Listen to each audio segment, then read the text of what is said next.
So that was the tipping point that I made the decision to leave. And when we crossed the mountains, I mean, the Albanian soldiers were guarding the border, and we had to use clandestine ways to make sure that they didn't catch us, because we risked the possibility of going to jail, and even worse, they could have shot at us and killed. But fortunately, none of that happened, and we came on May. Beginning of 1992, I came to the United States. So when did the government change there? The government changed a few months after we had left. There were two pairs of elections. The first one did not yield any results. The communists kept power. Although the elections were not free, the communists sounded like they allowed people to have free vote and to freely elect their government. It was not free, and ended up with the communists still having 70% of the parliament.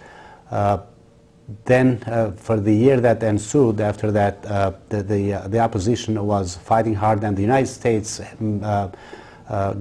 through the embassy, the United States embassy. In the meantime, because for 45 years we did not have any representation, we didn't have an embassy from the Western powers, the United States, England, Germany, West Germany at that time. So when the United States embassy came in Albania in early 1991, I believe, it was a big hope, raised big hope to everybody. And the U.S. ambassador at that time, I think, played, and the United States overall played a big role in making sure that the democracy, the communists fell and the democracy came alive in Albania as well. Back then, I remember vividly that, and although I wasn't there, when Mr. Baker, James Baker, at that time the Secretary of State under the George Bush, came to Albania, and he was received very warmly, and very, very large crowds came to greet and listen to him speak. So things one after the other. After a few months, communism fell. Although communism fell seemingly because the remains, there's still, even 10 years after that, there was still, some of those people who are still in power, and some of those people, of the people who work for the communists, were doing the things, that made it difficult. I mean, the democracy was not fully working in Albania, I would say for a good part of the 1990s.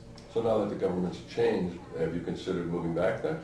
I don't think I have considered moving back there, because my life took a turn for much better, and I found really the things that I never dreamed in my life I would find in the United States, such as I created a very nice family. I had the possibility to go back to college, which I was never given a chance in Albania to do. And I finished college here. I went to Wayne State for my bachelor in accounting and my master's in finance, and I ended up graduating with top honors from Wayne State University. And in the meantime, I started working for a CPA firm, later on for the city of Hamtramck, and has been beyond the belief that even my wildest dreams, I never thought I would be where I'm at today if it wasn't for the opportunities that this country gave me. So. Long story short, to answer your question straight up, I would never give up what I have here to go back.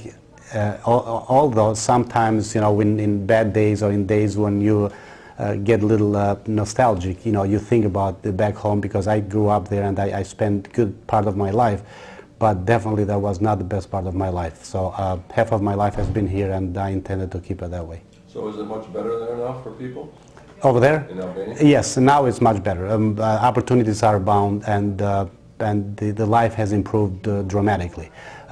Not to say that is comparable to what people have, what opportunities are out here. Still, it's not comparison. So people who want to draw comparison as to the life in the West and life in the former Eastern Bloc, it's still not a fair comparison. It's like comparing apples and oranges. But that being said, from what it used to be, is a drastic improvement. People live freely, and people can have more opportunities than what they used to, but they lag in many sectors, such as the education now has gone from bad to worse, in my point of view anyway.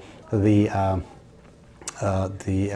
healthcare and some other items that people were used to under the communist regime, that they were they were free. They were never free, but seemingly people didn't have to.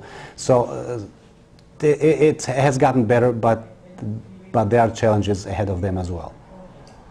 All right, well, so you work here, and describe your job here in Hamtramck. In Hamtramck, I started back in February of 1999 as a deputy income tax director. Then I became the income tax director 6 months later, and then 5 years ago I became the city's finance director, a job which I currently hold.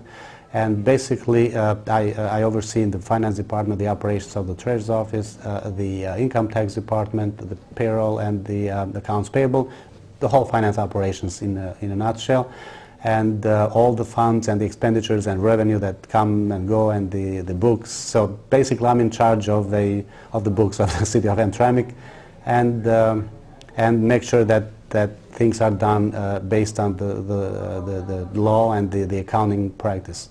So your feelings about Hamtramck, do you spend other time in Hamtramck? Absolutely, I do. I spend a lot of time, even with my family. We come to Hamtramck because it offers. Hamtramck is one of the unique cities that offers that European atmosphere of the town does. There are not many towns that do that, and there are some upscale towns such as Birmingham or Plymouth to some extent. But Hamtramck has a unique feel and a warm feeling that you are accustomed to find that, as I said, in Europe, but not so much in the United States.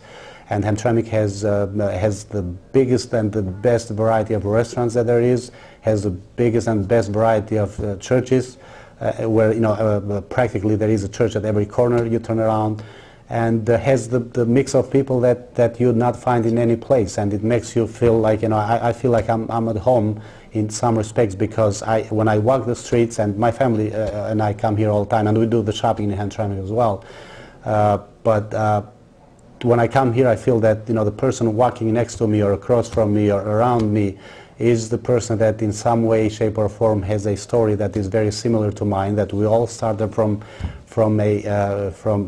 nowhere and from nothing, from a place that you cannot even find in Google, so to speak. Here we are, and we working, and we are very integrated in the Western life, and doing the things that, like I said earlier, I was never thinking of I was capable of doing.